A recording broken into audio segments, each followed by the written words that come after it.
பிரச்சனைகள் எப்பவும் நம்மளை துரத்திக்கிட்டே இருக்குங்க.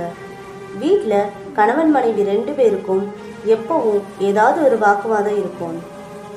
எந்த செயலை ஆரம்பிக்கும் போதும் ஏதாவது ஒரு வழியில அந்த செயலை நம்ம நினைச்ச மாதிரி செய்ய முடியறதில்ல. வெளியே போகும்போது கூட நம்மளை தேடி தேவையில்லாத பிரச்சனை வரும். இந்த மாதிரி பிரச்சனைகள் உங்களை சுற்றி இருந்ததுன்னா நீங்கள் உங்கள் குலதெய்வத்தை சரியாக வழிபடாமல் இருந்திருக்கீங்க.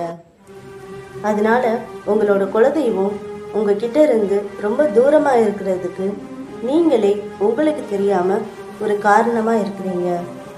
அதுக்காக குலதெய்வம் நம்மளை எப்பவும் தண்டிக்கிறது இல்லை. நம்ம செய்கிற சிறு சிறு தவறுகளால் நாம் நம்ம குலதெய்வத்துக்கிட்ட இருந்து விலகி இருக்கிறோம். அப்படி இருந்தும் கூட நம்மளோட குலதெய்வம் நமக்கு பிரச்சனைன்னு வரும்போது அதை சரி பண்ணுறதுக்கு நமக்கு ஒரு வாய்ப்புகளை கொடுத்து நம்மளை காப்பாற்றிடுவார். அப்படிப்பட்ட நம்மளோட குலதெய்வத்தை நாம் வருஷத்துக்கு ஒரு முறை மட்டும்தான் அவரை கும்பிடுறோம். அதுலேயும் சில பேர் பல வருஷத்துக்கு ஒரு முறை தான் குலதெய்வத்தை தேடி போகிறாங்க.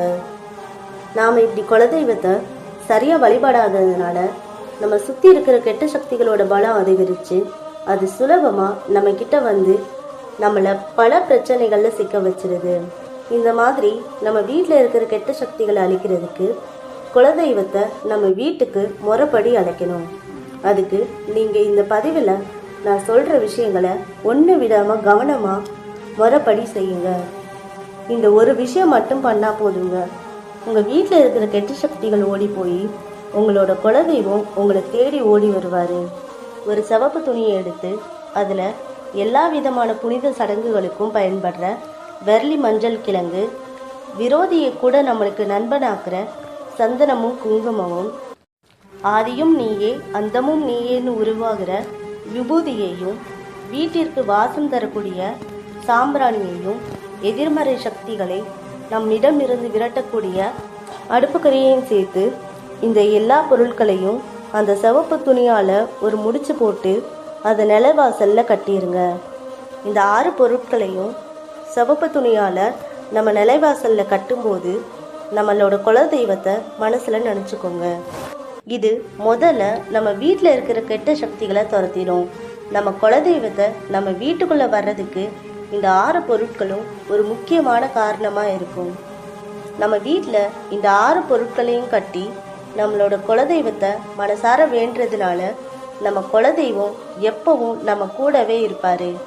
இப்படி கட்டின பொருட்களை அப்பப்போ மாற்றணுன்ற அவசியம் இல்லை. 2 வருஷத்துக்கு ஒரு முறை மாற்றினாலும் போதும். அப்படி மாற்றும்போது ஏற்கனவே கட்டி வச்சுருந்த இந்த 6 பொருட்களை ஏதாவது ஒரு நீர்நிலையில் சேர்த்துருங்க. எப்பவுமே குலதெய்வத்தோட அருளோடு வாழ்கிறதுக்கும் நம்ம குலதெய்வத்தோட பேரை ஒரு நாளைக்கு குறைஞ்சது 6 முறையாவது சொல்லி அவர் எப்பவும் உங்கள் பக்கத்திலே இருக்கிற மாதிரி உணருங்க. இந்த வீடியோ உங்களுக்கு பிடிச்சிருந்தா லைக் பண்ணுங்கள், ஷேர் பண்ணுங்கள், கமெண்ட் பண்ணுங்கள். அப்புறம் மறக்காமல் நம்ம சேனலை சப்ஸ்கிரைப் பண்ணிடுங்க. அடுத்த பதிவில் பார்க்கலாம். நன்றி.